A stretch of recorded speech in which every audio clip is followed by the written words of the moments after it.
ඊට පස්සේ මහමැතිවරණයේදී ගත්තු තීරණයයි. ගත්තේ NPP එක හින්දාවත් JVP එක හින්දාවත් තිල්වින් හින්දාවත් මොකෙක් හින්දාවත් නෙමෙයි. මිනිසු ගත්තේ මිනිසු වෙනුවෙන්. පුද්ගලයා අතුරුදහන් වෙන්නේ දේශපාලනික ඕනෑපාකම් නිසා. එහෙම නැතුව අපේ ගෙදර එහා පැත්තේ ඉන්න තංගම්මටවත් නැත්තම් සෙල්ව රාජ්ටවත් අපිට ගහලා මරන්න අවශ්‍යතාවයක් ඇති වෙන්නේ නැහැ.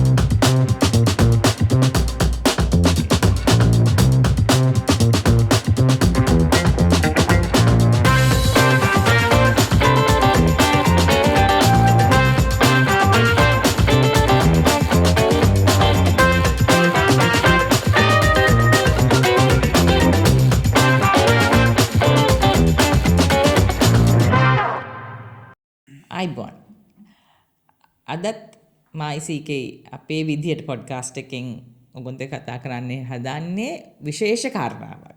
හරි නේද සීක එහෙම කිව්වම?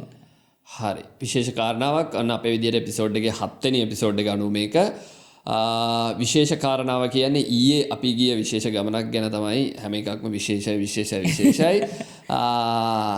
මමම කියනද මේක මොකද්ද කියලා? නැත්නම් ඔයා කියනවද මොකද්ද කියලා? හරි බලමු මම මගේ විදිහට පටන් ගන්නම්. ඒකේ අඩුපාඩු තිබ්බොත් ඔයාට ඒක හරි ගසන්න පුළුවන්. ඊයේ විශේෂ කියලා කිව්වේ අතර මේක මට මේ කියන්නේ අපි අද අතරම පොඩ්කාස්ට් එකක් කරන්න නෙමෙයි හිටියේ. ඒ වුණාට අපි ඒ ගිහිල්ලා ඇවිල්ලා අද හිතාගත්ත අද කරන්න ඕනේ කියලා. ඒකයි අපි මේ පොඩ්කාස්ට් එක අද අපේ විදිහට පොඩ්කාස්ට් එකට මේ ගැන කතා කරන්න ආවේ. හැබැයි අපි සමහරක් දවසට ගොඩක් සැරවට අපේ විදිහේ පොඩ්කාස්ට් එක අපි කරන්නේ ටිකක් hina වෙලා මොන හරි කියන්නේ අපිට සමහරක් දේවල් තියෙනවනේ අපිට අර hina යන විදිහට හරි විහිළුවකට හරි කතා කරන්න පුළුවන් දේවල් එනකොට දැන් ගිය පාර එකත් අපේ අර හැම්මෙලේවත් එක තන්දරේ වගේ සමහරක් දේවල් තියෙන අපිට ඒ කියන්නේ එහෙම විහිළුවකටවත් ඒක හරිම සංවේදී කාරණාත් එක්ක එන මාර්තුකායන අපිට. ඉතින් මේ මාර්තුකාව අද අපි කරන්න යන අපේ විදිහේ පොඩ්කාස්ට් එක අපිට කොහොමද කියන්නේ කියලා මට තේරෙන්නේ නැහැ. කොහොම හරි අපි කතා කරනකොට ඔයගොල්ලන්ට තේරෙයි මොකක් ගැනද අපි මේ කතා කරන්න යන්නේ කියලා. ඇත්තටම ඊයේ අපි ගියා ඔක්තෝබර් 27 ඊයේ කියන්නේ අද 28 ඔක්තෝබර් 27 අපි රද්දොළුගම තියෙන විශේෂ ස්ථානයකට ගියා. සීක එක ගැන මම කතා කරන්නද? ඔය මෙතන නිකන් පොඩ්ඩක් විදිහට කියනවාද? හරි. සීදුව රද්දොළුගම හන්දියේ තියෙන කඳුළු බිත්තියක් බලන්න තමයි යනු ඊයේ ගියේ. ඒ කඳුළු බිත්තියට අවුරුදු 35ක් වෙනවා. ඒ අවුරුදු 35 35 වෙනි වාර්ෂික සැමරුමට වැඩසටහනක් ලෑස්ති කරලා තිබුණා. ඇත්තක ඒක වැඩසටහනක් කියන්නේ උත්සවයක් කියලා කියන්න බෑ අනු ඒක. මොකද කඳුළු බිත්තියක් කඳුළු කතා ගොඩාක් ඒක ඇතුලේ හිර වෙලා තියෙනවා. අපිට ඇත්තටම අර අනු කිව්වාගේ නිකන් හිනහ වෙලා කතා කරන්න පුළුවන් දෙයක් නෙමෙයි ඒක. ඒ කියන්නේ මේ බිත්තියටම අනු අවුරුදු 35ක් වෙනවා. ඒ බිත්තියේ ඉන්න කිසි කෙනෙකුට මේ වෙනතෙක් අවුරුදු 35කට පස්සෙවත් යුක්තියේ සේයාවක්වත් පේන්න නැහැ. ඔව් ඒ කියන්නේ ඒ බිත්තියේ ඉන්න පිරිසට විතරක් නෙමෙයි. ඒ වගේ අයුක්තියට ලක් වෙච්ච මිනිසු කොට්ටාශයක් අපි ඉන්නවා. මම අපි අහලා තියෙනවා අතුරුදහන් වූවන් කියන්නේ මේක නිකන් අතුරුදහන් වූවන් නෙමෙයි බලහත්කාරයෙන් අතුරුදහන් වූවන් පිළිබඳව කතාවක් අපිත් මේ කතා කරන්න යන්නේ. අපි ඇත්තට අගෝස්තු මාසයේ 28 හරි 29 මට හරියටම දවස මතක නැහැ. ජාත්‍යන්තර අතුරුදහන් බලහත්කාරයෙන් අතුරුදහන් වූවන්ගේ දිනය සැමරුවා. අනුස්මරණය තිබ්බා. අපේ ලංකාවෙත් අපි එතකොට අපි හිටියේ යාපනයේ එම විශේෂ මේ ඉවෙන්ට් එකක් ලෑස්ති කරලා තිබ්බා. අපි එදා හිටියේ. ඊයේ තිබ්බ විශේෂත්වය තමයි මේක තියෙන්නේ සීදුව රද්දොළුව. හරියට මේක හන්දියේ. ඒ කියන්නේ රද්දොළුව ස්කීම් එකට හරවන තැන හන්දියේ. ඔතන අපි කියන්නේ පහු කරගෙන ගිහිලා තියෙන සමහරක අවස්ථාවලදී අපි දන්න ගෙවල් වලට යනකොට. හැබැයි කවදාකවත් ඔතන තියෙන්නේ මොකද්ද කියන එක අපිට ලොකුවට අපි දැනගෙන හිටියෙත් නැහැ. එතන හයිලයිට් වුණෙත් නැහැ. අපි දැකලා තිබ්බ මොන හරි එකක්. හැබැයි විශේෂ මේ ඇටෙන්ෂන් එකක් අපි එතනට ගියේ නැහැ. හැබැයි මේක අතුරුදහන් වූවන්ගේ පවුලේ කට්ටිය එකතු වෙලා කරපු සමාජිකයන් එකතු වෙලා හදපු ස්මාරකයක් තමයි එතන තියෙන්නේ. හැබැයි ඒකට මුල් වෙච්ච හේතුව තමයි ඔක්තෝබර් 27 විදිහට හැම අවුරුද්දකම ඒක අනුස්මරණය කරන්න දාගෙන තියෙන්නේ. රංජිත් කියන පුද්ගලයායි එයාගේ ලෝයයි. ඒ කියන්නේ ලයනල් ලෝයවයි මරලා දාලා පුලුසපු ස්ථානයේ තමයි මේ අපි ඊයේ ගියපු ස්මාරකේ පිහිටලා තියෙන්නේ. ඒක රංජිතුයි ලයනලුයි නැති උනේ. ඒ කියන්නේ එයාව ඒගොල්ලෝ මේ මරලා දැම්මේ ඒ කියන්නේ මරලා ගිනි තියලා තියෙනවා. ඒක 20 ඔක්තෝබර් 27 1989 වෙලා තියෙන්නේ. 1991 තමයි මෙතන මේ ස්මාරකය හැදෙන්නේ. හැබැයි 89 ඉඳන් 90 වෙනකන් ජයන්ති කියන්නේ රංජිත්ගේ ඒ කාලේ ඒ කියන්නේ පෙම්බතිය. අනු මම ඒක පොඩ්ඩක් තව පොඩ්ඩක් පොලිෂ් කරන්න. රංජිත් කියන්නේ අපි ජයන්තියක්කට එන්නේ ඉස්සෙල්ලා ජයන්ති දන් දෙනියට එන්නේ ඉස්සෙල්ලා අපි රංජිත් ගැන කියමු. රංජිත් කියන්නේ වෙළඳ කලාපයේ සේවකයන්ගේ ගැටලු පිළිබඳව සේවකයන්ගේ අයිතිවාසිකම් පිළිබඳව ක්‍රියාකාරීව වැඩ කරපු ක්‍රියාකාරිකයෙක්. ඔහු එතකොට අර අනුක වගේ 1989 තමයි ඝාතනය වෙන්නේ. රංජිත් සහ රංජිත්ගේ නීති උපදේශක නැත්තම් ලෝය ඝාතනය වෙන්නේ. ඔය කියන හන්දියේ තමයි ඝාතනය කරලා අපි ජයන්ති අක්කා කියන විදිහට සහ බ්‍රිටෝ අයියා කියන විදිහට ඝාතනය කරලා බාගෙට පණ තියෙද්දි පුලුස්සලා දාපු තැන 1989 ඉන් පස්සේ තමයි 1991 රංජිත් ලව සිහි කරන්න සහ අතුරුදාන් නුවන් පිළිබඳව සිහි කරන්න තමයි ස්මාරකය හැදෙන්නේ. දැන් මෙතන රංජිත් එතකොට ඝාතනය කරලානේ. මේ රංජිත් අතුරුදාන් වුණු පුද්ගලයෙක් විදිහට පත් වෙන්න හේතුව තමයි රංජිත්ගේ සහ ඔය නීති උපදේශක කියන ලයනල්ගේ බොඩි එක හම්බෙන්නේ නැහැ ඒගොල්ලන්ට. ජයන්ති අක්කලාට සහ බ්‍රිටෝ අයියාලට ඒ බොඩි එක හම්බෙන්නේ නැහැ. ඉතින් එහෙම බලපුවාම රංජිත් කියන්නේත් ලයනල් කියන්නේත් අතුරුදාන් වුණු පුද්ගලයන් දෙන්නේ.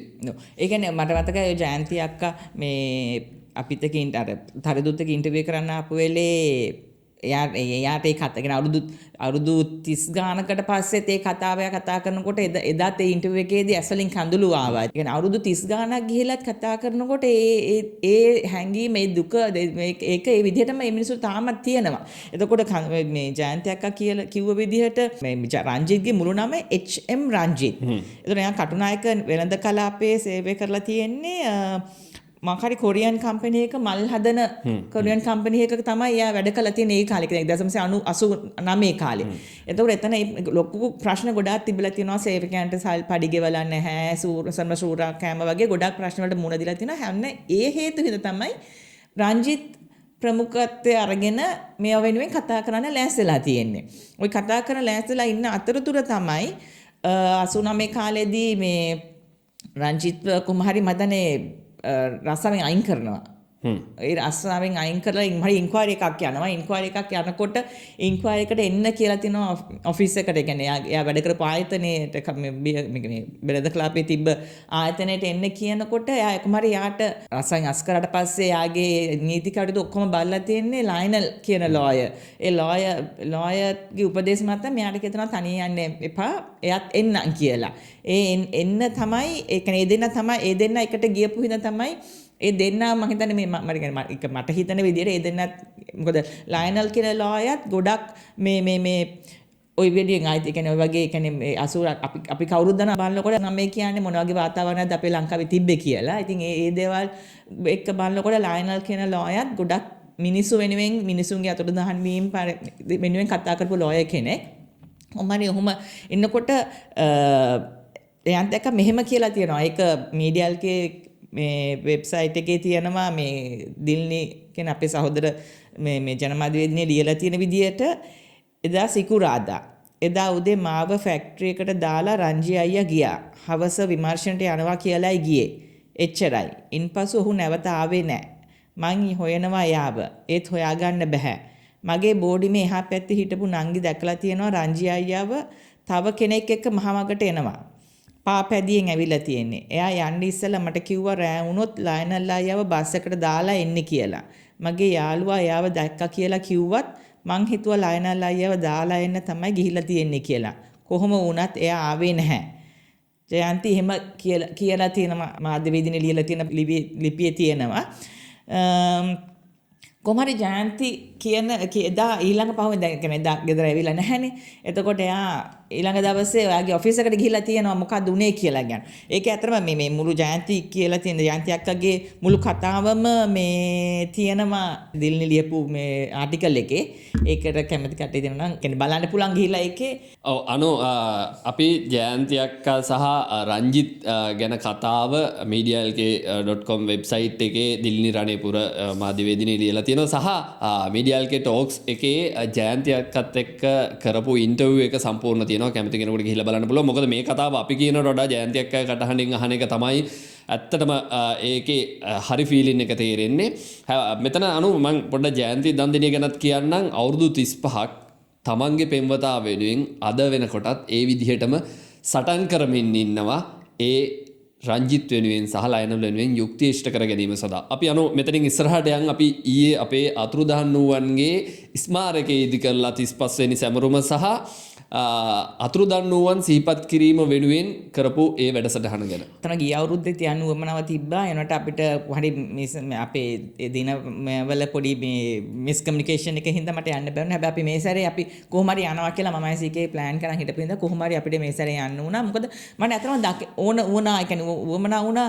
ඒ කියන්නේ එතන මොකද්ද එතන මිනිස්සු මොකද මේ මොනවාද එතන කතා කරන්නේ මොනවාද මිනිස්සුගේත් එක කතා කරන්නේ එතන දැනගන්න දේවල් උවමනාවක් තිබ්බ හින්දා අපි දැන් ඇත්තටම ඊයේ ගියේ පොඩි කට්ටක් පොඩි නෙවෙයි ලොකු කට්ටක් කාගෙන ගියා. හැබැයි ඇත්තට මේ කට්ටක් කියන්නේ එච්චර අමාරුවෙන් අපි එතනට ගිහින් ආපු එක හවස වෙනකොට ඇත්තටම තේරුණා. ඒ කියන්නේ අපි ලොකු දෙයක් අපි එතනින් දැනගත්තා. ලොකු පොඩි ඇඩ් එකක් දානවා.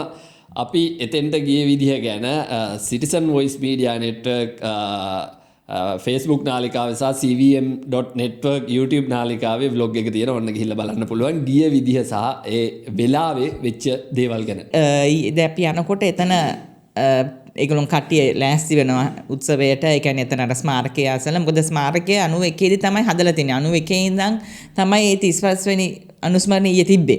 මොකද 91 ඔක්තෝබර් මාසේ 27 වෙනිදා.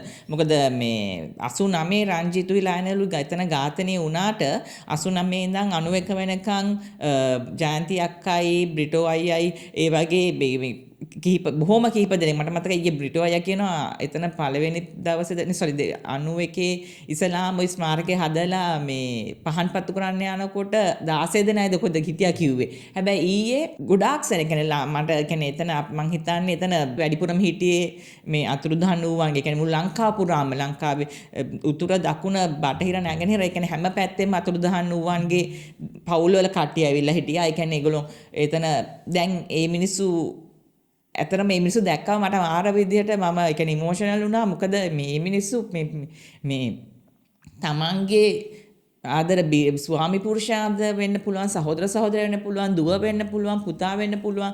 ඒ කවුරු හරි එක්කෙනෙක් හෝ එක අම්මා කෙනෙක් කතා කරා එයාගේ පවුලේ 5 දෙනෙක් 89 දී අතුරුදහන් වෙලා තියෙනවා.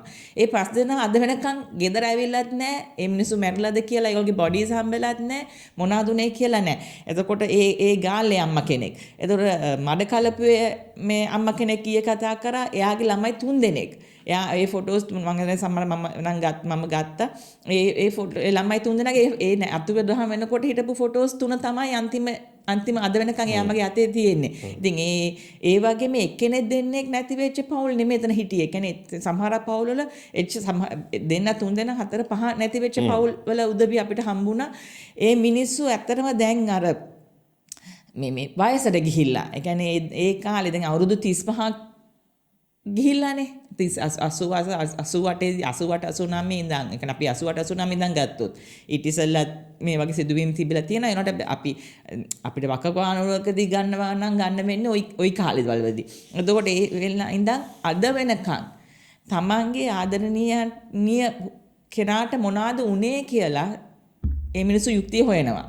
හැබැයි හරිම මේ කනගාටු දුක්ඛිතම තත්ත්වය තමයි කිසිම ආණ්ඩුවකින් මේ මිනිස්සුන්ට අහුම්කම් දීලා නැහැ. මොකද මේවා මේ වෙන රටකින් ඇවිල්ලා වෙන මේ කවුරුත් ඇවිල්ලා වෙච්ච සිදුවීම් නෙමෙයි මේවා. මේවා මේ රට පාලනය කරපු රාජ්‍යයන් මේ ආණ්ඩු වලින් කරපු දේවල් මේවා. ඒක මෙහෙමයි. ඒකේ 100%ක්ම ආණ්ඩු වෙන සමහරක් දේවල් තියෙනවා. ඒ කාලෙවල ඇති වෙච්ච කැරලි හින්දා අරගල නිසා වෙච්ච ඒ පැති වලින් ඒ කියන්නේ අනිත් පාර්ශ්වෙනුත් වෙච්ච සිදුවීම් තියෙනවා. හැබැයි රාජ්‍යයක් විදිහට වග කියන්න ඕනේ රාජ්‍යයෙන් මොකද වැඩිපුර බලය තිබේ රාජ්‍යයට. ඒතකොට රාජ්‍යයෙන් වෙච්ච සිදුවීම් තමයි අපි ගොඩක් මහව්වේ. ඉතින් එතකොට ඒ කතාවලුත් එක්ක කිසිම අද වෙනකම් පවත්වලා තියෙන කිසිම රාජ්‍යයක් ඒ මිනිස්සුන්ට අහුම්කම් දෙන්නේ නැත්තේ ඇයි කියන එක තමයි අපිට තියෙන ලොකුම ප්‍රශ්නේ. ඔය ඒ කියන්නේ දැන් ඔය රාජ්‍ය කියපුවා මම මේක ටිකක් කියන්නම් අපි සාමාන්‍ය භාවිත වෙන වචන තමයි ගවර්න්මන්ට් එක නැත්නම් රජය. ඒ කියන්නේ පවතින රජයට තමයි සෑහෙන වගකීමක් තියෙන. ඒ කියන්නේ මොන කැරලි කණ්ඩායම් ඇති වුණත් මොන විදිහේ ක්‍රියාකාරකම් රට ඇතුළේ සිදු වුණත් රටේ ඒ වෙලෙකට පාලනය කරන රජයට විශාල වගකීමක් දෙනවා. ඒවා මර්ධනය කරන සහ රටේ තමන්ගේ ජනතාව වෙනුවෙන් නිවැරදි තීරණ අරගෙන සාධාරණ විදිහට කටයුතු කරන්න.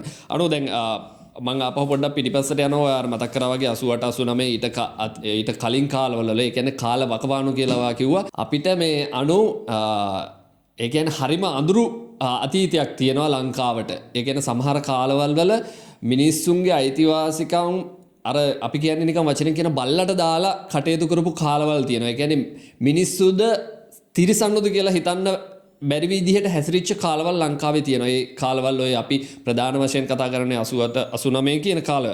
ඊළඟට අනුව දැන් අපේ මේ කතාවට අපි ආවොත් අතුරුදන් වූවන් සැමරීම පිළිබඳව 35 වෙනි වාර්ෂික සැමරුම අනුව ඇත්තටම මේක මේ අතුරුදන් වූවන් සැමරීම වෙනුවෙන් 35 වෙනි අවුරුද්ද කියපුවා මේ පළවෙනි එක්කෙනා අතුරුදහන් වෙලා අවුරුදු 35ක් වුණා. එහෙම නෙමෙයි. ඒ කියන්නේ මේ ස්මාරකය ඉදි කළා අර අපි මුලින් කතා කරපු රංජිත් ජයන්ති බ්‍රිටෝ ප්‍රනාන්දු මේ මූලික මේ චරිත මූලික වෙලා ආරම්භ කරපු ස්මාරකයේ ඉදි කළ අවුරුදු 35ක් තමයි. ඊට පස්සේ අනු මම මේ තව කතාවකට එන්නම්. මේ බ්‍රිටෝ ප්‍රනාන්දු කියන පුද්ගලයා ගැන ඉතින් අපිට මේ කියවුණා. අපි බ්‍රිටෝ අයියා කියලා කතා කරන්නේ අපි සෑහෙන කාලයක් ඉඳලා දන්න අතුරුදන්නුවන්ගේ පවුල් එකමුතුවේ සභාපති විදිහට තමයි බ්‍රිටෝ අයියා කටයුතු කරන්නේ. ඒ කියන්නේ බ්‍රිටෝ අයියා ඔය 1991 ජයන්ති අක්කා සහ රංජිත් කියන පුද්ගලයෝ දෙන්නගේ කතාව පටන් ගන්න කාලෙත් මේ අතුරුදන්නුවන් පිළිබඳව වැඩ කරන ඉතාමත් කාර්යක්ෂම ඒ කියන්නේ ක්‍රියාකාරිකයෙක් මේ සම්බන්ධව. එතකොට ඒ බ්‍රිටෝ අයියා එදා ඉඳලත් අද වෙනකොනුත් අපි ඊයේ දකින්නකොටත් පුදුම කාර්යක්ෂම විදිහට මේ ප්‍රශ්නය ගැන රටේ ජනතාවගේ සහ රජයේ මේ මිනිසුන්ට ඉටු යුක්ති ඉෂ්ට කර දීම සඳහා ඉතාමත් කාර්යක්ෂම විදිහට වැඩ කරන මිනිස්සෙක් මම දැකලා නැහැ. බ්‍රිටෝ අයියාගේ අනු එක විනාඩියක ඒ කියන්නේ නෙගටිව් පැත්තක් බ්‍රිටෝ අයියාගේ දැකලා නැහැ. කියන්නේ නෙගටිව් මයින්ඩ් සෙට් එකක වැඩ කරනවා බ්‍රිටෝ අයියා දැකලා නැහැ. බ්‍රිටෝ අයියා හැබැයි කතා කරනකොට කියනවා අපි ජීවිත කාලෙම මේ වෙනුවෙන් සටන් කරා අපිට බැරි වුණා අපි ෆේල් කියලා කියනවා. හැබැයි ඒ කොච්චර ෆේල් කියලා බ්‍රිටෝ අයියා වචන වලින් කිව්වත් අදත් එක විදිහටම වැඩ කරනවා ඒ මිනිස්සුන්ගේ යුක්ති ඉෂ්ට කරමින් වෙන්නේ. ඔව් ඒ කියන්නේ මේ අපේ දැන් ඒ කියන්නේ මොකද බ්‍රිටෝ අයියා අර මේ තරන්දුගේ පොතේ හරිම හරි එලි දැක්වීමේදී කිව්වේ ওই කතාව. එයා අතර මෙයා දැන් ඒ කියන්නේ අතර මේ මාසෙ හෙම්බත් වෙලා තියෙන්නේ. මොකද එයාගේ වචන කිව්වොත් එයා කොහේ දැන් හෙම්බත් කියලා. මොකද ওই බ්‍රිටෝ අයියා එක තැනකදී කියනවා මට මේ අවුරුද්ද මතක නැහැ මහින්ද රාජපක්ෂත් එක්කත් මේ කියන්නේ මහින්ද රාජපක්ෂ දැන් මොන චරිතේ හිටියත් මහින්ද රාජපක්ෂගේ චරිතයේ ඉස්ලාම දේශපාලනයට ආව ගමම හයිලයිට්ලා තියෙන හියුමන් රයිට්ස් මේ ඇක්ටිවිස්ට් කෙනෙක් විදියට. ඒ කියන්නේ යා මේ මම හිතන්නේ ජිනීවත් ගියා එකපාරක් ලෝයර් කෙනෙක් විදියට ජිනීවා තිබ්බ මේ මොනවාද හියුමන් රයිට්ස් කවුන්සිල් එකටත් ගිහිල්ලා කතාවකුත් කරලා තියෙනවා. ඉතින් එච්චර හිටපු එකෙන් තමයි අද මේ විදියට ඉන්නේ. අපි ඒක වෙනම කතාවක් ඒක වෙනම දවසක අපි කතා කරන්න ඕන කතන්දරයක්. හැබැයි අපි අද මේ කතා කරන මේ බලෙන් අතුරුදහන් වූවන්ගේ සිද්ධිත් එක්ක හැමදාම එදා ඉඳන් හිටපු එකම චරිතය තමයි බ්‍රිටෝ අයියා. ඉතින් බ්‍රිටෝ අයියා මේ ඒ මිනිස්සයාත් දැන් වයසට ගොඩක් එයාත් වයසට ගිහපු කෙනෙක්. මේ දැන් එයාත් ඒ මිනිස්සයාත් හෙම්බත් වෙලා. මොකද ඒ එතන අපි ඊයේ දැකපු සමහර දෙමව්පියන් සමහර සහෝදර සහෝදරයන් බර වයසට ගිහිලා කාලෙත් එක්ක මේවත් එක්ක ගැටිලා හැම මම හිතන්නේ මේ මිනිස්සු මේ බ්‍රිටෝ අයියා මේ මිනිස්සුන්වත් එකතු කරගෙන තමයි මේ මොකද FOD එක කියන්නේ families of disappearance family of the disappearance කියන්නේ disappeared families ඒ කියන්නේ අතුරුදහන් වූවන්ගේ පවුල් එකමුතුවක් හදගෙන තියෙනවා. ඉතින් ඒකෙන් තමයි ඒකේ එතන අපේ ලංකාවේ ඒක මම අතර මේ FOD එක හරියට මම අගය කරන්නේ සහ ගරු කරන්නේ එතන හැමෝම ඉන්නවා. මුළු ශ්‍රී ලාංකිකයෝම නියෝජනය වෙනවා එතන. ඒ කියන්නේ අපිට දැන් අපි සමහරක් නැවල අපි දකිනවානේ මුස්ලිම් සමාජය, දෙමළ සමාජය, සිංහල සමාජය, බෞද්ධ සමාජය ඔහොම කියලා. මේක එහෙම එකක් නෑ. මේකේ තනිකර ඉන්නේ ශ්‍රී ලාංකිකයෝ කියන. ඒ කියන්නේ ඒක යටතේ ඉන්න මේ වින්දිතයෝ තමයි බ්‍රිටෝ අයියත් එක්ක මේ බ්‍රිටෝ අයියා එකතු කරගෙන මේ ඒගොල්ලන්ට යුක්තිය හොයලා දෙන්න හදන්නේ. ඕකේ ඇත්තටම අනු ඊයේ ආචාර්ය දීපිකා උඩුගම ওই වැඩසටහනේ කතාවක් කරනකොට කිව්වා මට ඒ කතාව මම මෙතෙන්දි කියන්නම්. මේක මේ ප්‍රශ්නය අතුරුදන් වූවන් පිළිබඳ ලංකාවේ තියෙන මේ ප්‍රශ්නය කිසිම ජාතියකටවත් කිසිම ආගමකටවත් වෙන් වෙච්ච එකක් නෙමෙයි. මේක ජාතික ප්‍රශ්නයක්. මේක අපි ජාතියක් විදිහට බැලිය යුතු ප්‍රශ්නයක් කියලා දීපිකා උඩුගම ওই කතාව කියන. ඉතින් ඇත්තටම මම හිතන්නේ බිටෝ අයියා ප්‍රමුඛ මේ අතුරුදහන් වූවන්ගේ පවුල් එකමුතුව ওই ජාතිවාදය ආගම්වාදය කියන එක පැත්තකටම දාලා අර අනෝ කිව්වා වගේ හැම පුද්ගලයාම නියෝජනය වෙන අතුරුදන් වූවන් වෙනුවෙන්ම ඒ කියන්නේ එතන අරයා වෙනස් මෙයා වෙනස් කියලා එකක් නැහැ. අතුරුදන් වූවන්ගෙන් ප්‍රශ්නය නිසා අපි කියන්නේ වින්දිතයෝ කියලා නේනු. ඒ වින්දිතභාවයටපත් වෙච්ච අය තමයි එතන ඉන්නේ. ඒක ඇත්තටම හරිම ඒ කියන්නේ ඒ ප්‍රශ්නය වෙනුවෙන් වැඩ කරන මට ඒක කියන්න තියෙන මාර මූවමන්ට් එකක්. ඒක ඒ මූවමන්ට් එක හරිම ලස්සනට යනවා. එතන බෙදිලා නැහැ, එතන වෙන් වෙලා නැහැ, එතන දේශපාලනිකව එක කැටගරි වලට වැටිලා නැහැ. ඒ ප්‍රශ්නය වෙනුවෙන් මේ මිනිස්සු පෙනී ඉන්නවා හැම වෙලේම. ඔව් ඒ කියන්නේ දැන් අතරම දැන් ඊයේ අපි අර දැක්ක කතා කරපු ඒ අම්මලා තාත්තලා සහෝදර සහෝදරයන් හැමෝම මේ ඒ කියන්නේ ඒගොල්ලෝ එකම දේ ඉල්ලන්නේ. එකම දේ. ඒ කියන්නේ ඒගොල්ලෝ එකට එකතු වෙලා ඊයේ අර හැම මොකද උතන දැන් දැන් ඊයේ සීදුව රද්දොළුව මේ අතුරුදහන් වූවන්ගේ ස්මාරකයේ ඔක්තෝබර් 27 වෙනිදා මේ අනුස්මරණය කරන්න යොදාගත්තේ රංජිතුයි ලයනලුයි නැති වෙච්ච දවස්. ඒ කියන්නේ දෙන්නගේ බොඩි එක හම්බෙච්ච දවස. ඒ කියන්නේ තන හින්දානේ. ඒක ඔක්තෝබර් 27 තමයි මේ රංජිතුයි ලයනලුයි මැරුණා කියලා මේ ඇසියුම් කරලා ඒ හදලා තියෙන්නේ. ඒතකොට එහෙම කියලා එහෙම තවදුරටත් මේක රංජිත් සහ ලයනල් කියන දෙන්න මැරිච්ච දවස් සෙලිබ්‍රේට් අනුස්මරණය කිරීමක් නෙමෙයිනේ මෙතන. මෙතන වෙන්නේ අතුරුදහන් වූවන් ගේ එකමුතුව ඒ කියන්නේ එකතු වෙලා කරන අනුස්මරණයක්. ඉතින් ඒකම මම හිතන්නේ ඒකම ඇති හොඳ මේ උදාහරණයකට අපේ මේ කියන්නේ එකමුතුකම මොකද්ද කියලා කියන එක. දැන් මේක මම මොකද දැන් කියනවානේ අතුරුදහන් වූ ඒ කියන්නේ බලෙන් අතුරුදහන් කරවීම මානව වර්ගයාටම එරෙහිව කරන අපරාධයක් නේ මේක. එතකොට ඒ කියන්නේ ඒක ක්‍රයිම් එකක්. ඒ කියන්නේ බලෙන් අතුරුදහන් කිරීම කියන්නේ ක්‍රයිම් එකක් නේ. මොකද දැන් අර අයියේ කිව්වා මේ දීපිකා මේ කිව්වා කියලා මොනවාද මතක් කරානේ මේක සමාජීය ප්‍රශ්නයක් කියලා ජාතික ප්‍රශ්නයක් කියලා. ඇත්තට මේක ජාතික ප්‍රශ්නයක් තමයි සීකේ. මොකද හිතන්න දැන් මේ ඊයේ මේ අම්මලා තාත්තලා සහෝදර සහෝදරියෝ අර උඩ ස්මාරකයට ගිහිල්ලා මම එතන මම අර පොඩි වීඩියෝ කට්ස් ටිකක් ගන්න උඩට වෙලා ඉන්නකොට ඒ අම්මලාගේ අදට වුණත් ඒ ඇස්වලින් කඳුළු එනවා. ඒ මිනිස්සු ෆොටෝස් අර අල්ලල්ල තමන්ගේ දරුවා හරි ස්වාමි පුරුෂයා හරි මේ එච්චරයි මේ මිනිස්සු ඉතුරුලා තියෙන දැනට. ඒතර මේ මිනිස්සු එතන ඒ උඩ ඊයේ අපිත් එක්ක මාත් එක්ක තව මේ ෆොටෝස් ගන්න වීඩියෝස් ගන්න තව ජර්නලිස්ට්ලා මීඩියා කට්ටිය සමහර ඇක්ටිවිස්ට්ලා හැම හිටියා 7-8 දෙනෙක් උඩ හිටියා. ඒ අපි හැමෝගෙම තිබ්බේ ඇත්තම හැමෝගෙම ඇස්සල කඳුළු. ඒ කියන්නේ අපිට හිතා ගන්නවත් බෑ මේ මිනිස්සුගේ වේදනාව. ඒ කියන්නේ මට නම් ඇත්තම ඒක ඒ කියන්නේ මෙහෙම අපිට කතා කරලා අපි මෙහෙම කියන එකත් මම හිතන්නේ මේ මිනිස්සුගේ ඒ දුකට වේදනාවට මම හිතන්නේ මේ අප ඒ කියන්නේ මොනවද ඒකට අගෞරවයක් කරන්නේ. මොකද මේ ඒ කියන්නේ ඒ දැන් හිතන්න අපි අපේ ආදරණීය කෙනෙක් මිය ගියාම අපිට දැනෙන දුකක් තියෙනවනේ. මේ මිනිස්සු ලෙඩ වෙලා හරි අකාලේ හරි ඇක්සිඩන්ට් එකක් වෙලා හරි අපේ ඇස් ඉස්සරහා මැරුණමත් අපිට දුකයි. ඒ දුක ලේසියෙන් නැති වෙන දුකක්නේ. ඒතර හිතන්න මේ මිනිස්සුගේ දුක කොහොමද කියලා. අනෝ දැන් ඕක මම නිකන් මෙහෙම කියන්නම්. දැන් අපි දන්නවනේ අපේ ලංකාවේ රණවිරුව වෙනුවෙන් ඉදිවිච්ච ස්මාරකයකුත් තියෙනවානේ. ඒ ස්මාරකයේ ඉස්සරහා රණවිරු දිනය සමරනකොට මේ කොළඹ අපි දැකලා තියෙනවා අම්මලා ඇවිල්ලා ඒ තමන්ගේ පුතා යුද්ධයේදී නැති වෙච්ච අම්මලා ඇවිල්ලා අර බිත්ති අතගාලා තමන්ගේ පුතාගේ නම තියෙන තැන හොයනවා. ඒ හා සමානවම මට හැබැයි ඊට වඩා ලොකු ෆීලින් එකක් තිබුණා ඊයේ ඒ අම්මලා ඇවිල්ලා ඒ බිත්ති අතගාලා තමන්ගේ පුතාගේ ෆොටෝ එක හරි තමන්ගේ සහෝදරයාගේ ෆොටෝ එක හරි නැත්නම් තමන්ගේ ස්වාමි පුරුෂයාගේ ෆොටෝ එක හරි තමන්ගේ තාත්තගේ ෆොටෝ එක හරි හොයලා ඒ වෙනුවෙන් මල් කලමක් ඉස්සරහා තියෙනකොට අයිට වඩා ලොකු ෆීලින් එකක්. ඒ කියන්නේ මේ මිනිස්සු බලාපොරොත්තුවක් තියාගෙන ඉන්නවා නැවත එයිද නැද්ද නැත්තම් මෙයාලට මොනවද උනේ ඒ කිසිම අර අපි කියන්නේ no clue කිසිම clue එකක් නැතුව මේ මිනිස්සු හරිම අසරණ වෙලා ඉන්න එකක් තමයි එතන ඒ තියෙන්නේ. ඒ ෆීලින් එක මම හිතන්නේ ඒක ඇත්තටම දකින්න ඕනි. අපි ඕනි නම් මේ කතාව යන අතරතුර ඒ වෝල් එකේ ඉස්සරහා ඒ මල් තියපු අම්මලා ඒ මල් තියපු විදිහ ගැන අපි ඕනි නම් වීඩියෝස් ටිකක් ප්ලේ කරන්නම් ඔයාලා බලන්න. මම හිතන්නේ ඒ වීඩියෝස් බලනවටත් වඩා එතන ඉඳලා ඒ ගත්තේ ඒ අත්දැකීම හරි පුදුමාකාරයි. ඔව් මට ඇත්තටම දැන් ඒ සීකියවා එහෙම කියනකොට මට හිතුණා ඒක ඇත්තටම ඊයේ මට මේ වැඩි වෙලා එතන ඉන්න බැරි වුණා. මොකද මට ඒ කියන්නේ මම වීඩියෝ කැමරා එක අරගෙන එතන මේ පොඩි ටික රෙකෝඩ් කරනකොට මගේ ඇස් දෙකෙන් කඳුළු ඒ කියන්නේ අතන ගාලා ඒ කියන්නේ මාර විදිහට ගලාගෙන ආවා. ඒ කියන්නේ මට කවදාකවත් මම එහෙම ඒ කියන්නේ මම සංවේදී තමයි. හැබැයි මේ ඒ කියන්නේ මට ඒක මම එතනදී මේ වුණේ මිනිස්සුගේ අසරණකම. ඒ කියන්නේ මිනිස්සුන්ගේ තියෙන දුක ඒ කියන්නේ අපිට හිතා ගන්නවත් බෑ. මම කියන්නේ ඒකයි මේ සංවේදීතාවය මේ මිනිස්සුගේ දුක වෙනුවෙන් මේ මිනිස්සුන්ට සාධාරණයක් ඉෂ්ට කරන්න මේ මෙච්චර කල් ආපු එක පාලකයෙක්ටවත් බැරි වුණේ ඇයි කියන එක.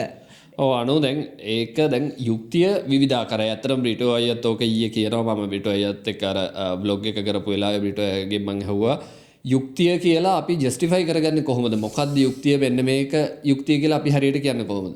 එහෙම කියන්න බෑ. යුක්තිය එක එක්කෙනාට එක එක ආකාරයි. දැන් මේ වෙලාවේ කතාවක් තියෙනවා අනු අපි මේ කතාවෙන් දැන් චුට්ටක් ඉස්සරහට යන් මේ දැන් තියෙනවා වර්තමානයේ කතාවක් තියෙනවා වර්තමාන රජයේ පත් වුණාට පස්සේ මේ බජට් එකෙන් මිලියන 1000ක් වෙන් කරලා තියෙනවා මේ අතුරුදහන්වුවන්ගේ පවුල් වලට බෙදන්න. එක පවුලකට රුපියල් ලක්ෂ 2 ගානේ බෙදන්න දෙනවා කියලා තමයි මේක තීරණය කරලා තියෙන්නේ. ඉතින් මේක තාවම ලැබිලා නැහැ. මේ සම්බන්ධවත් බ්‍රිටෝයිලා ලොකු ෆයිට් එකක් කරනවා. ඊයේ අධිකරණ අමාත්‍යාංශයට ගියා, ජනාධිපති ලේකම් කාර්යාලය ගාවට ගියා. බ්‍රිටෝයිලා මේ සම්බන්ධයෙන් ලියුම් මීට කලින් දෙපාරක් ජනාධිපතිවරයාට සහ අධිකරණ අමාත්‍යාංශයට දාලා තියෙනවා. ඒ ලියුම් වලට මේ වෙනකන් රිප්ලයි හම්බෙලා නැහැ. ඉතින් ඔය වගේ කතන්දර ගොඩාක් තියෙනවා. දැන් මං කියාගෙන ආවේ අනුව යුක්තිය අපිට මෙන්න මේ විදිහයි කියලා යුක්තිය කියන්න බෑ. එක එක්කෙනාට එක එක ආකාරයේ යුක්තිය. ඒ යුක්තියේ කිසිම ඒ කියන්නේ මං හිතන්නේ දශමයක්වත් අපේ පැවතිච්ච කිසිම ආණ්ඩුවක් මේ වනතෙක් ඒ මිනිස්සුන්ට ඉෂ්ට කළා නැහැ. ඒ මිනිස්සු වෙනුවෙන් බලලා නැහැ කියන හැඟීම ඒ මිනිස්සුත් එක්ක කතා කරද්දී ඒ මිනිස්සුගේ මූණවල බලද්දී ඒ මිනිස්සුත් එක්ක වචන හොමාර කරද්දී අපිට තේරෙනවා අනු. එතකොට අනු දැන් ආය මේ ළඟට ඉස්සරහට යන්න මම කතාවක් කියන්න මේ සම්බන්ධවම ක්‍රියා කළ යුතු නීති පද්ධතියක් අපේ හැදුවා 2016 වර්ෂයේ. ඒක ගැන පොඩ්ඩක් මතක් කරගන්න. ඔව් 2016 දී OMP ඒ කියන්නේ Office on Missing Persons කියලා මේ ඔෆිස් එකක් ඇරියා. හැබැයි ඒක 2016 දී තමයි මේ ඇක්ට් එක මේ පාර්ලිමේන්තු කැබිනට් එකෙන් සම්මත වුණේ. සම්මත වුණාට පස්සේ ඒක ඔෆිස් එක මේ 2018 පෙබරවාරි මට මතක විදිහට පෙබරවාරි මාසේ තමයි ඒක ක්‍රියාත්මක වෙන පටන් ගන්නෙ. ඒකේ පළවෙනි සභාපති විදිහට පත් කරන්නේ සාලිය පිරිස්. يعني අපි කවුරුත් දන්න මිනිස්සු වෙනුවෙන් තාමත් ගොඩක් අවස්ථාවලදී කතා කරන හොඳ මම පර්සනලි කැමති කැරක්ටර් එකක් ජනාධිපති නීතිඥ සාලිය පිරිස් තමයි මේ ඒකේ පළවෙනි සභාපති විදිහට පත් කරන්නේ. එතකොට ඒ එතනදී දැන් අපි ඒකත් මේ සීකේ 2018 ඉඳන් 2020 වගේ වෙනකන් තමයි ඒ කියන්නේ සාලි පිරිස්ගේ යටතේ තිබ්බ කාලේ තමයි ටිකක් ෆන් ඒ කියන්නේ මේ තොරතුරු ටිකක් හරි දැනගෙන තිබ්බේ මම හිතන්නේ. ඒක අනුව දැන් මෛත්‍රීපාල සිරිසේන තමයි සාලි පිරිස් උතන්ට අපොයින්ට් කරන්නේ. ඊට පස්සේ අතරම සාලි පිරිස් 2020 රිසයින් වෙනවා මේකෙන් මේ සභාපති ධූරයෙන්. ඒ කාලේ මට මතක විදියට මට හරියට මතක නැහැ මේක ඇත්තටම Google එකේ සර්ච් කරා නම් තියෙනවා කොච්චර සෑහෙන්න පැමිණිලි ප්‍රමාණයක් කොච්චර ප්‍රමාණයක් ආවද කියන එක තියෙනවා. සෑහෙන්න පැමිණිලි ප්‍රමාණයක් OMP කාර්යාලයට හම්බෙලා තියෙනවානු. හැබැයි ඒ පැමිණිලි පිළිබඳව සම්පූර්ණ විමර්ශන කරලා ඉවර කරලා ඒ පිළිබඳව වාර්තාවන් සම්පූර්ණ ෆයිනලයිස් වුණාද කියන එක අපිට කොහෙවත් හොයාගන්න නැහැ. ඔව් ඒක කියන්නේ දැන් ඔතන දැන් මොකක් හරි හේතුවක් හින්දා OMP එකක් ඇති වුණා. හැබැයි ඇති වුණාට සාලේ පිරිස ඇතුළු එතන වැඩ කරපු ගොඩක් නිලධාරීන් මේ කරන්න පුළුවන් උපරිම සාධාරණයක් කරන්න try කරා. ඒක නැතුව නෙමෙයි. මොකද අපි මම එක තැනකදී දැක්ක මේ මොකක් හරි මේ ඩිස්කෂන් එකකදී මේ සාලේ පිරිස් කියනවා මේක ගැන.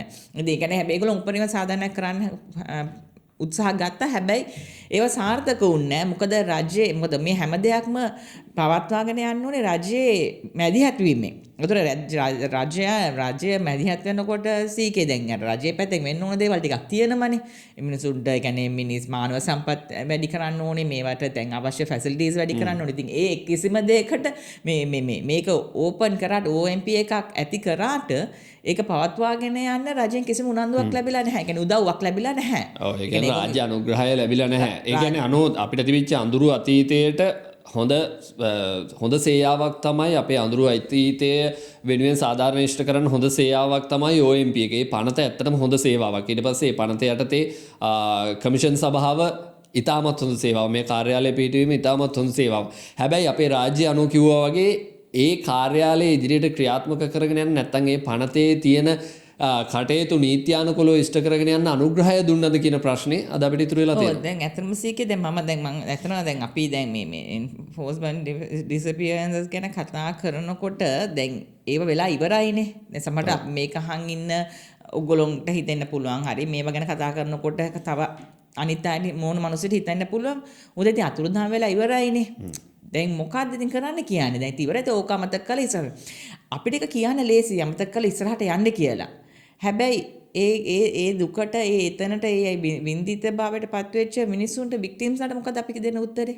ඒ කියන්නේ අපිට මිනිස්සෙක්ට දැන් ඒක අපි දැන් මේ එතන දැන් ওই අතුරුදහන් අද දැන් මං හිතන්නේ 1980 ඉඳන් අද වෙනකන් ගත්තොත් එම කාලපකවනවාදී මං හිතන්නේ MST එකේ ওই ඉන්ටර්නැෂනල් මේ මිසිං පර්සන්ස් මේ ඔෆිස් වලිනුයි ආපු ડોකියුමන්ට්ස් කියන්නේ මේ රෙකෝඩ්ස් වලට අනුව 60000ක් ලක්ෂයක් අතර ලංකාවේ නැති වෙලා තියෙනවා. ඒතකොට 1991ද කොහෙද මම 90 දශකයේ human rights මේ දීපු ලිස්ට් එකේ අර කියන්නේ අතුරුදහන් වූවන්ගේ රටවල් වලින් ඉන්න එකේදී අපේ ලංකාව දෙවනි ස්ථානෙ ඉඳලා තියෙන්නේ. ඉතින් අපිට ඒක රටක් විදිහට අපිට මේ මහලොකුට අපි අර මම හැමදාම කියනවා වගේ මේ බෞද්ධ රාජ්‍යයේ මේ අතුරුදහන් බලෙන් අතුරුදහන් වූවන්ගේ ලිස්ට් එකේ දෙවනි ස්ථානයේ ඉන්නේ වැඩිපුරම නැතිලා තියෙන්නේ අපේ ලංකාවේ කියන එක. ඉතින් ඒක අපිට අපි මේ රටවැසියන් විදිහට ආඩම්බරයක්ද නැද්ද කියන එක තමන්ගෙන්ම අහගන්න තියෙන මේ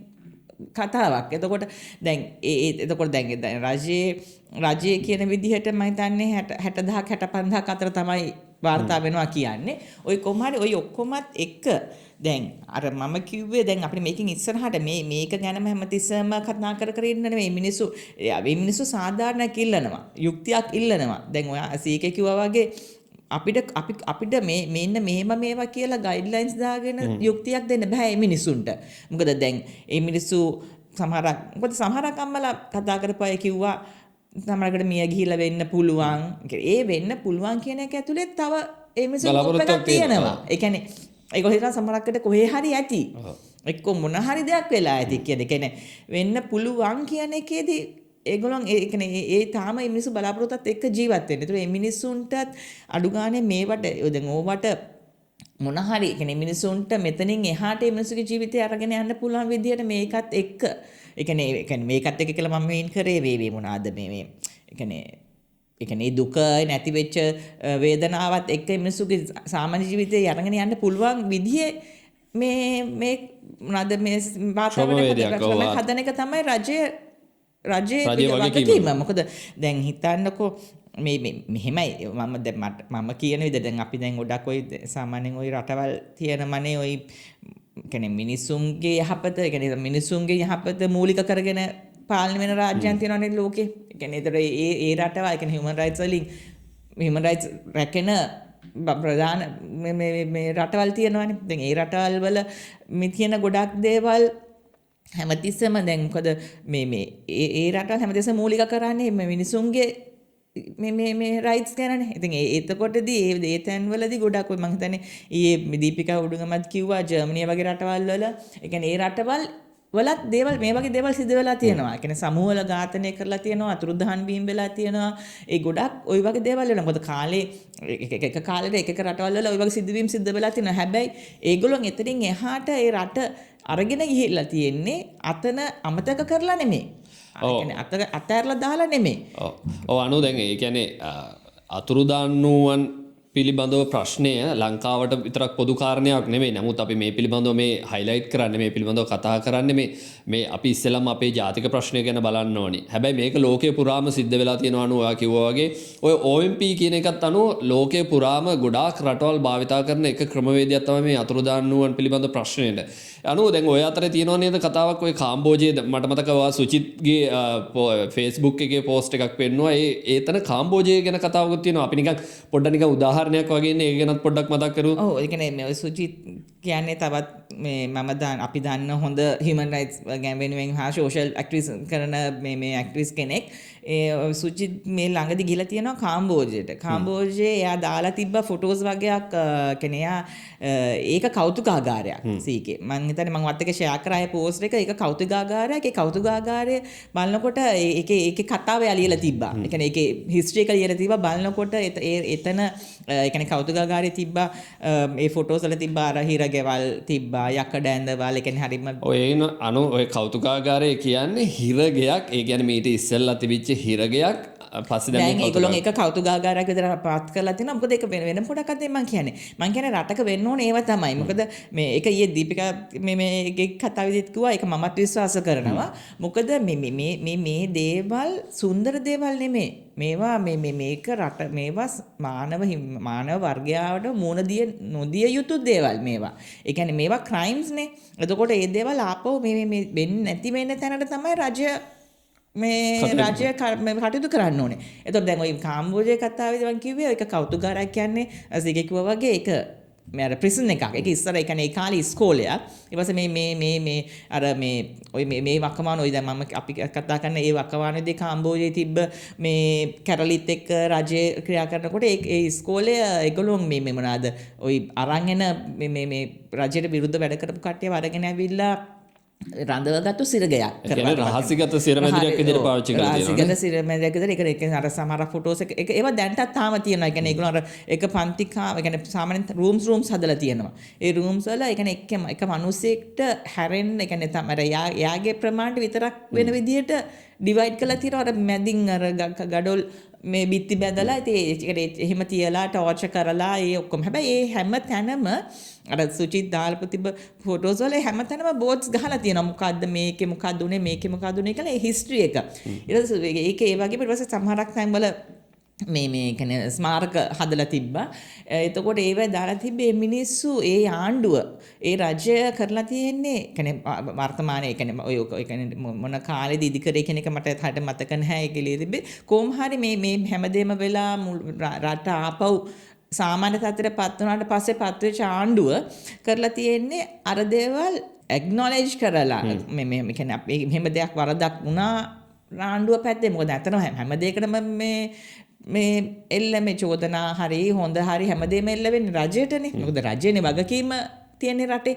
ඒකෝට මේ රටත් මම මේ කියන මේ සිදුවීමෙදිත් ඒගොල්ලෝ ඒ වෙච්ච සිදුවීමට ඒක මේ ඇක්සෙප්ට් කරලා ඒකට මිනිසුන්ගෙන් මම හිතන්නේ අතන ඒක තමයි වෙන්න ඕනේ. ඒ කියන්නේ ෆර්ගිව්නස්. ඒ කියන්නේ සමාව මිනිසුන්ට මේ කතා කරලා එකෙන් බින්දිතයන් වෙනුවෙන් ඒක ඒ ශෝකය පළ කරලා ඒක ලස්සනට අර ඔෆිෂියලි මේ හරි විදිහට ඒ වැරද්දක් වුණා එක. මොකද එහෙම මම හිතන්නේ සීකේ එහෙම වෙන්න ඕනේ. එහෙම ඇත්තටම වමනාවක් තියෙන රාජ්‍යයන් කියන්නේ ඇත්තටම මොකද ඒ රාජ්‍යයන් ඊට පස්සේ ওই ප්‍රශ්න වලට මේ අනිත් අනාගතේ කියන්නේ ඉස්සරහට එන මිනිසුන්ට පරම්පරාවලට මුණ දෙන්නේ නැති වෙන විදිහ හින්දානේ. ඒ කියන්නේ ඒගොල්ලන්ට කැමති ඒ විදිහට තියාගන්න. ඔව් අනෝ දැන් ඒ කියන්නේ කාම්බෝජයේ එක උදාහරණයක් විතරයි. ලෝකේ ඕන තරම් රටවල් තියෙනවා මේ වගේ සංහාරයල් වෙච්ච සමූල ඝාතනයන් කරපු මානව හිමිකම් කඩකපු ඕන තරම් රටවල් තියෙනවා. කාම්බෝජයේ අනෝ ඒ කියන මේ සිරමැදිරිය සහ දැන් කෞතුකාගාරය වෙච්ච එක ගැන සුජිත් මට මතකයි ලියලා තිබුණා. 20000කට වැඩි පිරිසක් එතන මරලා තියෙනවා. හැබැයි වැඩිහිටියෝ 7 දෙනෙකුයි තව ළමයින් ප්‍රමාණයකුයි 12 දෙනෙක් විතරක් ඒකෙන් බේරලා තියෙනවා කියලා සුජිත් සඳහන් කළා තිබුණා. ඒ වගේම මේ කෞතුකාගාරයට සුජිත් යනකොටත් ගිහිල්ලා කෞතුකාගාරයෙන් එළියට එනකොටත් ඒ බේරිච්ච දෙන්නෙක් එතන තව සේවය කරනවා කියලත් සුජිත් කිව්වා. ඉතින් මම අර අනු කිව්වා වගේ මේක ඇත්තටම ඒ කියන්නේ ලෝකේ ඕනම රටක වෙන්න ඕනි.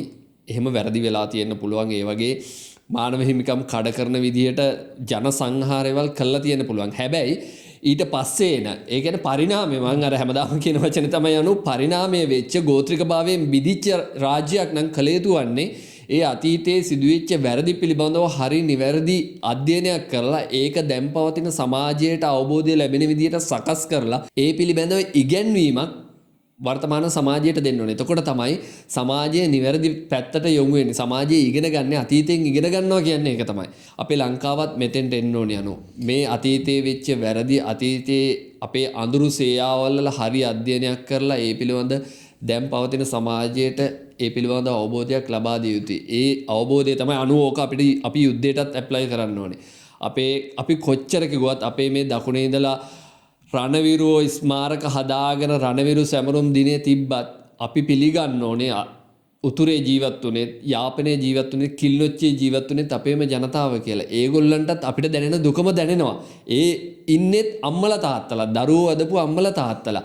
මොනවා හරි දේශපාලනික අධිකාරියේ තිබිච්ච අකටයුතුකම් නිසා නැත්තම් වැරදි තීරණ නිසා දේශපාලනික කාරණා නිසා සමාජයේ මොන තත්ත්වයට පෙරලා තිබුණා මොන ඛේදවාචක ඇති වුණත් ඒවා අපි හරිගස්සන්න ඕනේ අපේ හිත ඇතුළේම යනවා. සීකේ දැන් කියන දැන් ඔත දැන් මොකද මම ඊළඟට කතා කරන්න හිටපු එක තමයි ඔය දැන් ඔතනින් පටන් ගත්තේ. ඇත්ත මොකද දැන් අපි හැමෝටම තමන්ගේ කැමැත්ත අකමැත්ත දේවල් තියෙනවානේ රුචි අරුචිකම් තියෙනවා. ඒ හැම දෙයක්ම තියෙනවානේ. ඒකනේ මිනිස්සුන්ගේ නිදහස කියලා කියන්නේ. එතකොට රජය හැමතිස්සෙම රාජ්‍ය ආණ්ඩුව හැමතිස්සෙම මේ ක්‍රියා කරන්න ඕනේ මිනිස්සුන්ගේ තමන්ගේ පුරවැසියාගේ නිදහස රැකෙන විදිහට. එතකොට ඒකට මේ අරක කරන්න එපා මේක කරන්න එපා ආගම සංස්කෘතිය මුල් කරගෙන වැඩ කරන්න බෑ. ඊට පස්සේ දැන් ඔය අතුරුදහන් කරවීම මේ අපේ දැන් අපේ රටේ ගොඩක්ම අපිට තියෙන එක්ස්පීරියන්ස් එක තමයි මේ දේශපාලනයේ සාවිච්ච දේවල්. ඒ කියන්නේ කැරලි මේ කියන්නේ දකුණේද උතුරේ හැම තැනම මේ ඇතිවෙච්ච කැරලිලා දේශපාලනයේ හින්දා ඇතිවෙච්ච දේවල්. එතකොට දැන් අර දැන් උතන මේ මිනිස්සෙගේ රාජ්‍යයට අපි දැන් ඒක නිකන් අපි කතා කරන ඒ කියන්නේ තේරෙන විදිහට කතා කරොත් රාජ්‍යයට විරුද්ධව නැගී සිටින මේ කණ්ඩායම් මර්ධනය කිරීමක් හින්දානේ මේ අතුරුදහන් කිරීම බලෙන් අතුරුදහන් කිරීම වැඩිපුර වෙලා සෝරි මම පොඩ්ඩක් ඔකට බාධා කරනවා මට ඔකට එකතු කරන්න ඕනේ මොකද කියන්න බැරි වෙච්ච නිසා ඒ කියන්නේ ඇත්තටම අනු කියන වගේ දේශපාලනික ඕනෑපෑකම් නිසාම තමයි මේ වගේ දේවල් ඇති වෙන්නේ මේ කැරලි ඇති උනේ මේ යුද්ධය ඇති උනේ නැත්තම් පුද්ගලයා අතුරුදහන් වෙන්නේ දේශපාලනික ඕනෑපෑකම් නිසා එහෙම නැතුව අපේ ගෙදර එහා පැත්තේ ඉන්න තංගම්මටවත් නැත්තම් සෙල්ව රාජ්‍යටවත් අපිට ගහලා මරන්න අවශ්‍යතාවයක් ඇති වෙන්නේ නැහැ. ඒ අවශ්‍යතාවය හදන්නේ දේශපාලනික අවශ්‍යතාවයම නැත්නම් දේශපාලනික කූටකම නිසා තමයි මේ අවශ්‍යතාවය ඇති වෙන්නේ. ඔව් දෙකේ දැන් අර සීකේ වගේ දැන් අතන අපේ එහා ගෙදර හිටපු සෙල්ව රාජ්‍යටවත් අපි එහෙම දෙයක් කරන්න හිතෙන්නේ නැහැනේ අපිට. ඒ එහෙම හිතෙන්නේ නැත වෙන මොකද කියන්නේ අපිට එහෙමසොත් එකක් තියෙන පෞද්ගලික ප්‍රශ්නයක් නැහැනේ අපිට.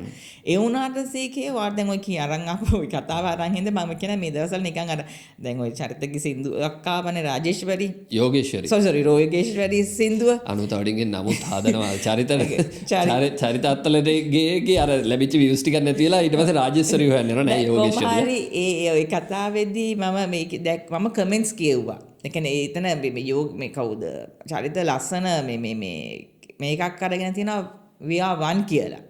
එතන යා එතනදී කියන්නේ උත්තර දකුණ බටහිර කියන හැමෝම එකක්නේ අපි හැමෝම එක අපි එක ජන මේ කියන්නේ ශ්‍රී ලාංකිකයෝ විදිහට හරි මිනිස්සු විදිහට හරි මුළු ලෝකෙම ගත්තම හැමෝම එක්කෙනෙක් කියලා. ඒතර ඒකේද දාලා තියෙන කමෙන්ට්ස් ඒ අච්චර ලස්සන මේ මම දැන් විනාඩි 20 ගානක 24 ගානක ඒ සින්දුව ඒ කියන්නේ මේකට මම දැක්කා දාලා තිබ්බා මොකද සිනමැටික් සෝං එකක් විදිහට අපි ගත්තොත් ඒ විනාඩි 20 ගානේදී ලොකු කතාවක් තියෙනවා එතන. ඒකේ එතන සංවේදී ස්ථාන ගොඩක් සංවේදී තැන් තියෙනවා. ඒ කියන්නේ අපේ ලංකාවේ අපි මිනිස්සු කතා කරනවා වගේ රණවිරු වගේ සිටම අර මේ යාපනයේ කියන්නේ අර මොකද යෝගේශ්වරිගේ තාත්තාව අරගෙන යනකොට ඒ අම්මාගේ දරාගැනිලි ඒ හැම ඒ කියන්නේ එතන මේ හැම ලස්සන කතාවක් බලලත් ඒකේ කමෙන්ට්ස් එකේ තිබෙන තනිකරම ආපෝ ජාතිවාදය. ඒ කියන්නේ චරිත ගොඩක් චරිත අතලගේ දැන් අතරම අපි දැන් වර්තමානයේ ඉන්න හැමෝටම කතා බහට ලක් වෙන සුවිශේෂී චරිතයක්නේ. චරිතවත් බැලලා. ඒ කියන්නේ අපේ රටේ මිනිසුන්ගේ මානසිකත්වය තමයි උතුරේ මිනිස්සෙක් හරි යුද්ධය ගැන හරි කතා කරන්න පටන් ගත්තොත් ඒ මිනිස්සු ජාතිවාදී වෙනවනේ. ඒ කියන්නේ අර ගෝත්‍රික භාවය තමයි. ඇත්තටම ඒ ගෝත්‍රික භාවය හැදෙන්න කොච්චර කාලයක් යයිද කියලා කියන්න බෑ. හැබැයි අර මීට අවුරුදු 10කට ඉස්සෙල්ලා තිබිච්ච තත්ත්වය සෑහෙන වෙනස් වෙලා කියලා අපිට පේනවා. අපේ තරුණයෝ මාර විදිහට ඒ කියන්නේ ඒ ජාතිවාදයෙන් මිදිලා ඉහළ තැනකට ඇවිල්ලා ඉන්නවා. හැබැයි තාම අර පරණ සංකල්පය පරණ ගෝත්‍රික භාවය මම නම් ඒකට එකග වෙන්නේ නැහැ. මොකද මොකද නැහැ කියන්නේ මම දන්නේ මම ගොඩක් කලාට සෝෂල් මීඩියා කියන්නේ මේ සමාජ මාධ්‍ය බලනකොට ගොඩක් කලාට මම හැමතිස්සෙම ගොඩක් කමෙන්ට්ස් කියවනවා.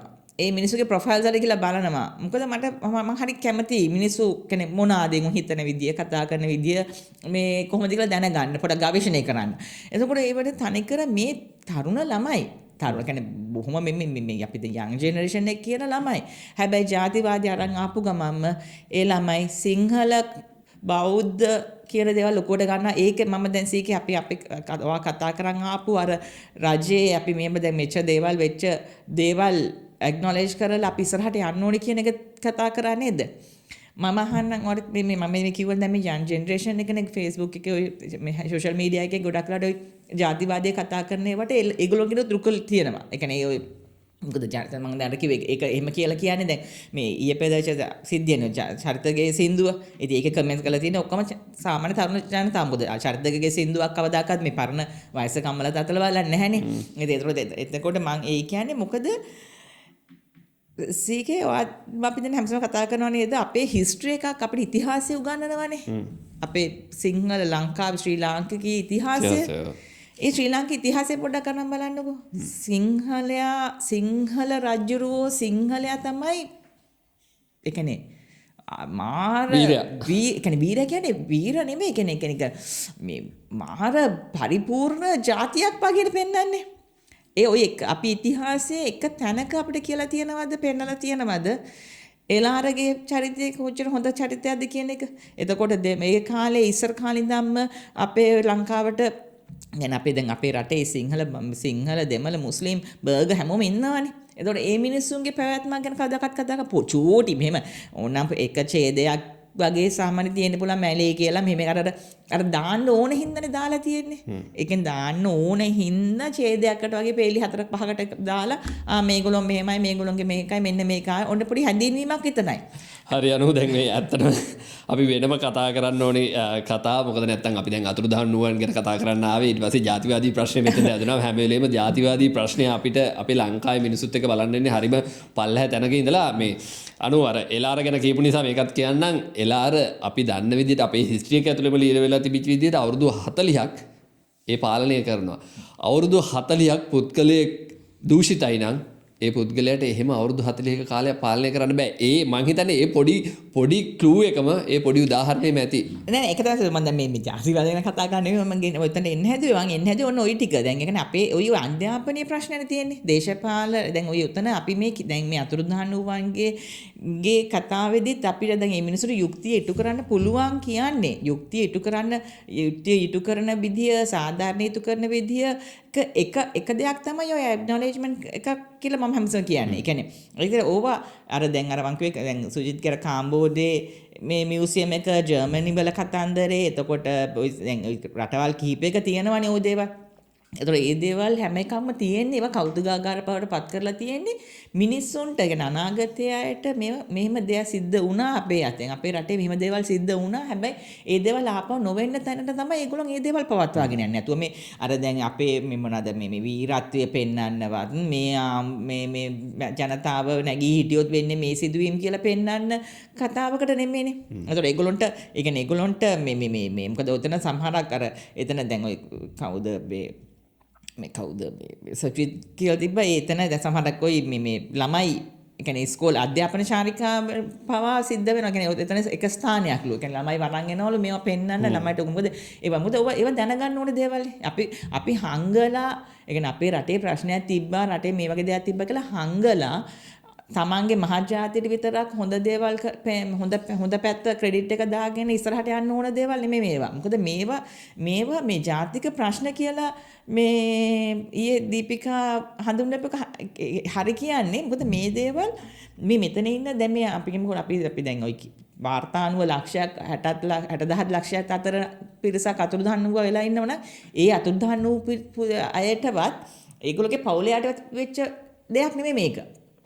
මේක ඒ මිනිස්සුන්ට එදා වුණා නම් අපිට මොකද තියෙන ගැරන්ටි එක අද හෙට මට වෙන්න පුළුවන් නොවෙන්න පුළුවන් ඔයාට නොවෙන්න පුළුවන් මේක බලන්නේ ඔයගොල්ලන්ට නොවෙන්න පුළුවන් කියලා.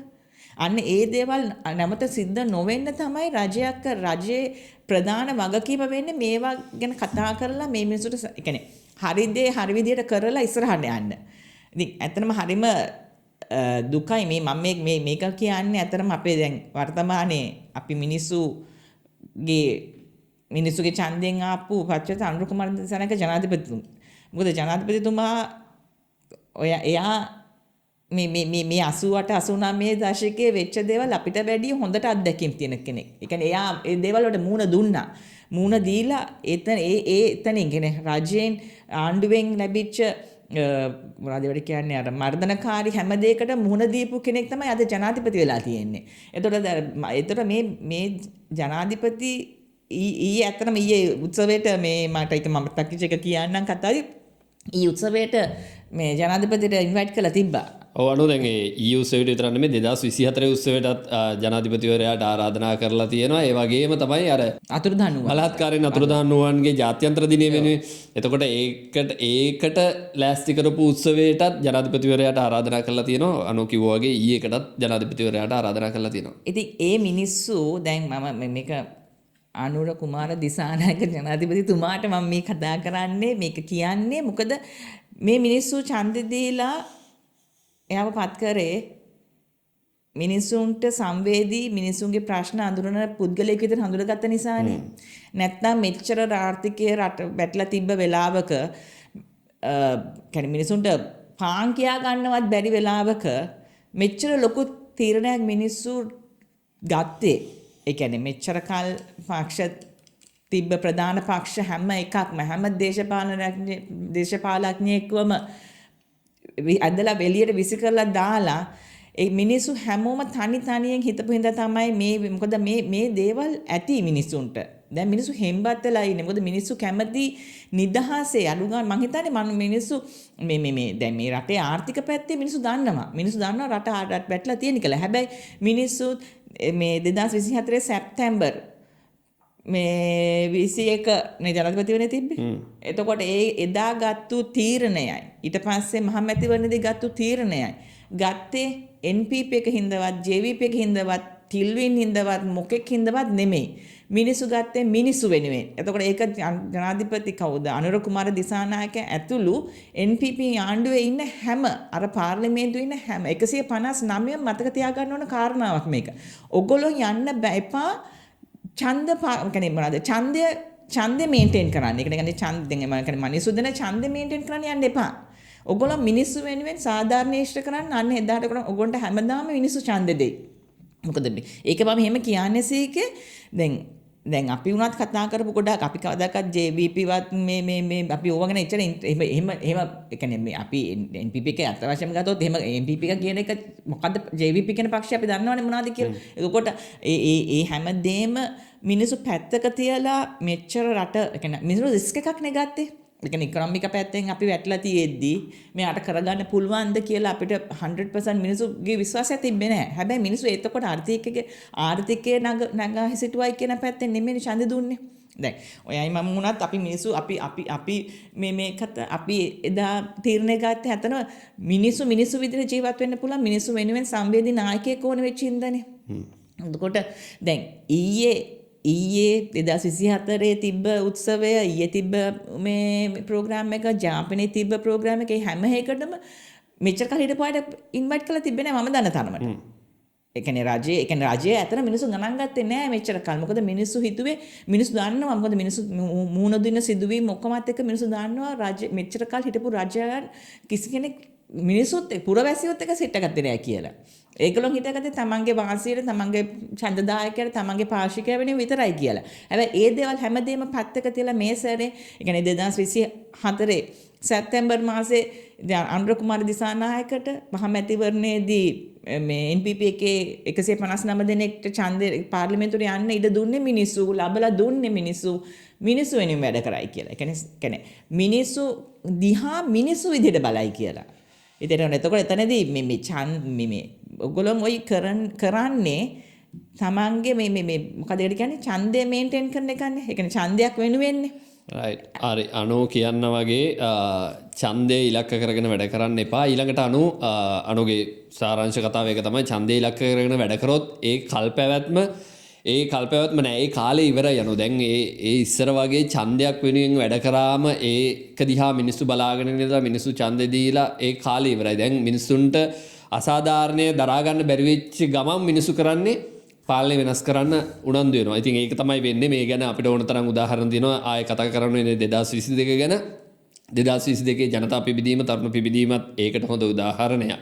හරි අනුව දැන් අපේ කාලේ අතරම ඉවරයි අදත් පැයක් ගියා කොහොම හරි මේ කතාව කතා කරන්න.